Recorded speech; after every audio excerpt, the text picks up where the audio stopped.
Oke Sobat Jejak 98, hari ini kita sudah mengunjungi pekerjaan memasuki jembatan. Dan kami merasakan bahwa media tanah di bawah instabil.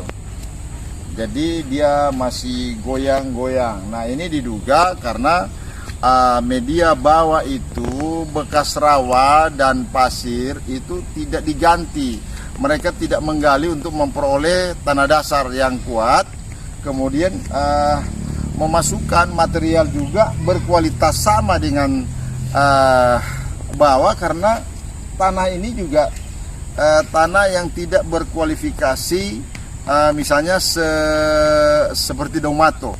Domato itu kan campuran tanah dan batu dan semacam semen, sehingga kemudian tanah ini sangat stabil untuk dilakukan sebagai penimbunan untuk tanah atau jalan.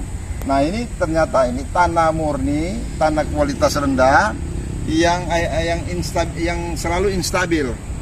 Nah hari ini sudah kami kunjungi, ternyata itu kualitasnya rendah sampai alat-alat tertentu akan dimanipulasi itu tidak dilakukan. Nah kami sekarang berada di posisi area yang menjadi konflik jalan, oleh karena memang ada dua komplain kepemilikan yang sekarang lagi karena memang masing-masing pihak merasa dia punya tanah, dan tentunya proses mengenai pengakuan atas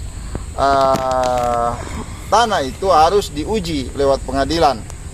Dan inilah kesalahan-kesalahan karena pihak Perkintan sebagai penyedia lahan tidak melakukan validasi atas kualitas surat-surat tertentu, sehingga terjadi semacam seperti pilih kasih. Nah, kemudian sekarang dalam penguasaan lahan itu dikuasai oleh keluarga turunan dari Bapak Abdul Malik Baginda. Nah, kebetulan saya berpapasan dengan salah satu ahli waris yang sekarang memegang kuasa ahli waris adalah Bapak Asnat Baginda. Oke, selamat siang Pak Asnat. Ya, selamat siang Pak Edi. Nah Pak Asnat, coba Bapak ceritakan terkait dengan apakah ini kan kita lihat sudah terhenti pekerjaan. Ya. Nah apakah karena ada tudingan Bapak terlibat dalam proses menghentikan pekerjaan. Coba Bapak ceritakan apakah benar memang tudingan ini Bapak yang hambat sampai ini pekerjaan terhenti.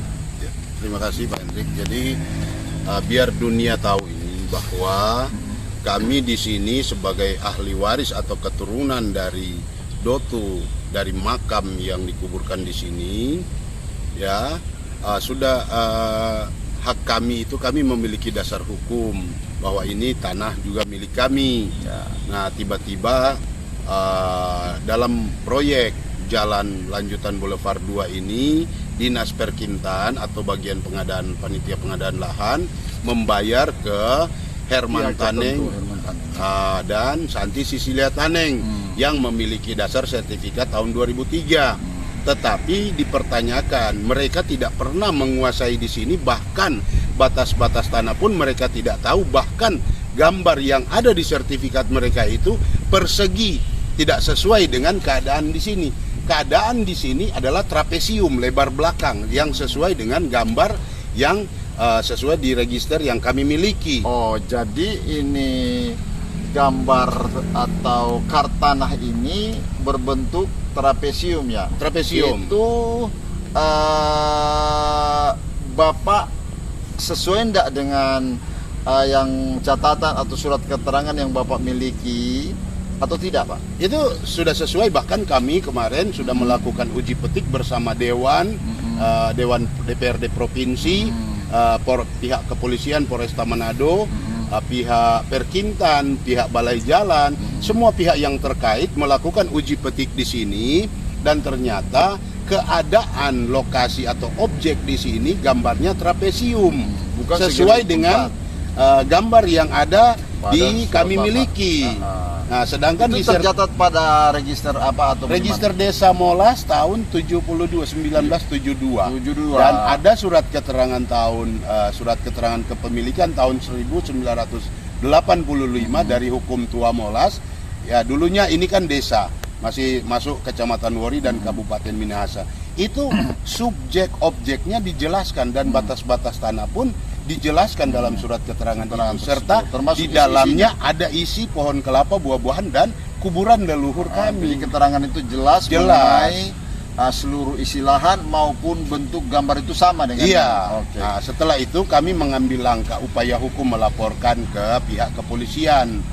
Namun ya kami tidak tahu apakah ini sengaja atau tidak. Sempat kami ditolak bahwa tidak ada unsur yang karena tetapi yang sudah jelas bahwa mereka berpatokan kepada SK Gubernur, sedangkan SK Gubernur itu terbitnya bulan Juli, sedangkan pengerusakan perbuatan mereka itu sudah dari April Mei dan Maret April, dan itu sudah ada bukti-bukti semua. Dan Oke Pak, saya ingin tanya kembali, apa upaya Bapak untuk menjadi jaminan bahwa itu memang Bapak yakin ini milik tanah, dan upaya apa yang Bapak lakukan ke pihak atau instansi tersebut untuk betul-betul bahwa kompetensi atau hak kepemilikan itu berada di pihak Bapak? Ya jadi begini, saya dari semasa kecil saya sudah mengerti itu. Saya sama orang tua sering diajak untuk berziarah di kuburan ini, ya. Dan dari dulu di sini tidak ada yang menguasai selain kami. Dan juga ada kesaksian-kesaksian karena tahun 59 sampai tahun 1961 ada beberapa rumah tangga yang mengungsi di daerah sini dan mereka tahu sudah ada kuburan dan tanah ini mereka tahu milik siapa. Oke, Bapak sudah melakukan upaya hukum dalam rangka kenapa harus ini, misalnya mungkin itu melakukan penyerobotan atau pengerusakan ke pihak ini untuk bisa meyakinkan bahwa Bapak benar-benar diakui sebagai pemilik dan dilakukan upaya proses hukum. Ya, jadi kami karena negara ini negara hukum, kami sebagai anak bangsa tentunya melakukan upaya hukum, melaporkan perbuatan pidana itu yang di sini mengenai pengerusakan kuburan atau makam. Bahkan tetapi sampai saat ini belum ada ditentukannya tersangka atau ditingkatkan ke penyidikan. Masih dalam proses penyelidikan, ini sudah 1 tahun lebih. Padahal bukti-bukti perbuatan pidana itu sudah jelas-jelas ada saksi dan itu saya rasa sudah memenuhi unsur. Oke, terkait dengan kubur, di luar itu misalnya karena ada pihak lain yang mengkomplain, apakah Bapak sudah melaporkan mengenai misalnya pemalsuan dokumen, penyerobotan, atau terkait dengan klaim pihak lain atau penggelapan tanah karena Bapak merasa ini Bapak punya? Apa upaya hukum itu sudah dilakukan? Jadi saya melaporkan ke pihak kepolisian dalam hal ini Polda karena komplain Sulut, pihak lain ya? bahwa kami melihat ada indikasi pemalsuan sertifikat yang dimiliki oleh Herman dan Santi Taneng. Nah, di situ indikasi pemalsuannya gambar yang berbeda dan mereka menyatakan bahwa tanah mereka tidak ada kuburan atau makam. Nah, sedangkan di konseling Polda Sulut menyatakan bahwa ini Pak tidak bisa dilaporkan pidana, ini harus perdata ke pengadilan. Saya bilang ini untuk perdata pengadilan untuk pembatalan, tetapi perbuatan pidananya saya harus bawa ke ranah kepolisian. Jadi artinya ada pembuktian dulu bahwa kok bisa pihak lain seenak-enaknya membuat surat kepemilikan sementara ini adalah Bapak punya. Jadi nanti berdasarkan bukti itu bahwa terjadi perbuatan pidana memanipulasi tanah ini, baru kemudian nanti setelah itu diuji lewat pengadilan bahwa apakah benar tidaknya manipulasi atau perbuatan pidana memanipulasi isi itu, baru kemudian Bapak akan melakukan upaya hukum pembatalan ya. Nah, oke, terus setelah apa langkah-langkah selanjutnya kalau ini kemudian mandek, atau apa yang Bapak bayangkan atau sayangkan dengan fakta ini? Jadi yang saya sayangkan ini dan saya bayangkan dalam hal ini pihak kepolisian sebagai penegak hukum bisa transparan, bisa berada di tengah-tengah untuk melakukan proses hukum dan menentukan tersangkanya, karena ini sudah ada indikasi-indikasi. Namun sekarang kelihatannya atau ada indikasi konspirasi untuk membantah bukti-bukti yang ada pada kami. Contoh sekarang, proyek ini sudah tidak jalan, yang sebenarnya cuma sampai bulan Mei waktunya. Nah, menurut penjelasan Kasatker Jimmy Atuan dan PPK Windu Noto Hadisetyo bahwa ini sudah diberikan perpanjangan sampai bulan Agustus. Nah, Pak Camat waktu dihubungi, dia menyatakan bahwa yang menjadi penghalang sehingga ini tidak tepat waktu adalah Asnat Baginda. Nah, ini saya mohon boleh diklarifikasi Pak Camat itu kalau memberikan komentar harus ada bukti atau fakta yang ada. Nah, kami dari awal keluarga, saya mewakili keluarga, bahkan sudah bersumpah di Dewan. Kami sudah memberikan izin akses jalan satu dasar untuk permintaan Kepala Balai Jalan untuk pekerjaan jembatan. Nah, logikanya kalau oke lah dibilang Pak Camat Boy Pandean itu bahwa kami penghalang.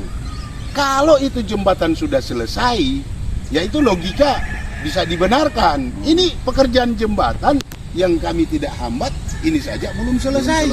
Apalagi jalan. Ya. Nah Pak, begini, ada keraguan kepemilikan bahwa Taneng kali ini kemudian akhirnya sebenarnya ini ada unsur ketidakpastian. Ya. Apakah Bapak berharap atau mengharapkan instansi hukum, baik polisi, jaksa maupun peradilan, harus bisa melakukan upaya-upaya untuk memastikan para pihak ini memiliki kepastian hukum, sehingga kemudian tidak terjadi polemik, ini menggantung siapa punya, ini punya dan sebagainya.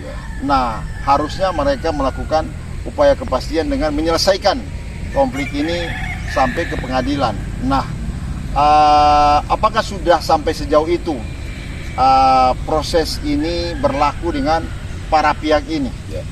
Jadi Pak Hendrik, saya ambil filsafat ini tong kosong bunyi nyaring ya. Nah, itulah yang dilakukan oleh pihak-pihak yang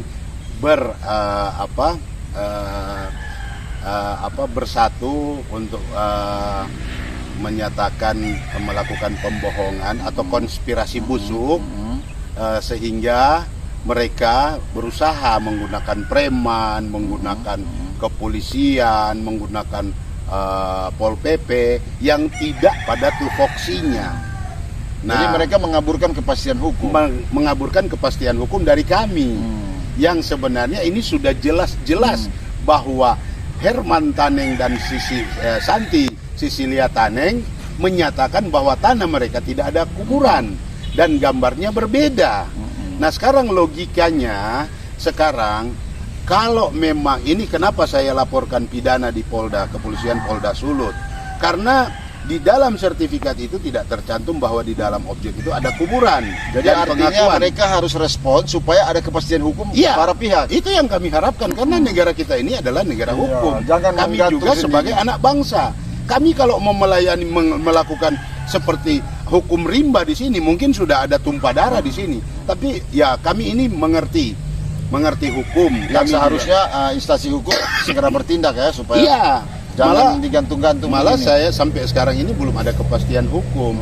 Nah, kemarin juga terjadi pembongkaran itu yang sebenarnya pada uji petik sudah ada kesepakatan digeser dari 4 meter dari kuburan agar tidak mengganggu. Tetapi ada pihak yang melakukan penggalian lagi, pengerusakan. Nah, itu saya sudah laporkan lagi. Jadi ada pemaksaan kehendak, kemudian Bapak sudah laporkan. Nah, bagaimana setelah dilaporkan? Jadi itu harapan kami yang terakhir untuk para penegak hukum. Kami sangat mengharapkan demi wibawanya hukum di negara ini, bertindaklah seadil-adilnya sesuai dengan bukti-bukti dan fakta yang ada di lapangan dan secara administrasi. Oke, terima kasih Pak. Ya, ada saya tambahkan lagi sedikit Pak Andri. Kami sebagai anak bangsa, sekali lagi, ini sudah beberapa kali saya sampaikan bahwa kami sangat menunjang program pemerintah. Namun, jangan karena proyek pemerintah hak kami dihilangkan. Kuburan leluhur kami harus dilenyapkan. Itu yang saya minta. Oke, demikian informasi hasil perbincangan dengan Bapak Asnat Baginda terkait bagaimana seharusnya pemerintah memberikan kepastian hukum bagi para pihak yang saling komplain tentang status kepemilikannya. Nah, oleh karena ketidakpastian ini, maka pihak-pihak menjadi tidak pasti dan terjadi perang-perang urat saraf yang seharusnya ini tidak perlu terjadi kalau pemerintah itu betul-betul menjalankan atau aparat-aparat hukum terkait menjalankan topoksi dan tugasnya sebagaimana mestinya, agar kepastian yang ada menciptakan rasa aman dan nyaman dalam proses pembangunan pada proyek Jalan Boulevard 2. Oke, semoga nanti ini diperhatikan dan betul-betul jangan instansi lain ini termakan dengan isu-isu yang berbau provokatif, berbau manipulasi, dan mungkin adanya keterangan-keterangan yang berbeda dengan fakta yang sebenarnya. Oke, demikian saya Hendrik Pioru melaporkan dari proyek Jalan Boulevard 2. Salam sehat. Mantap.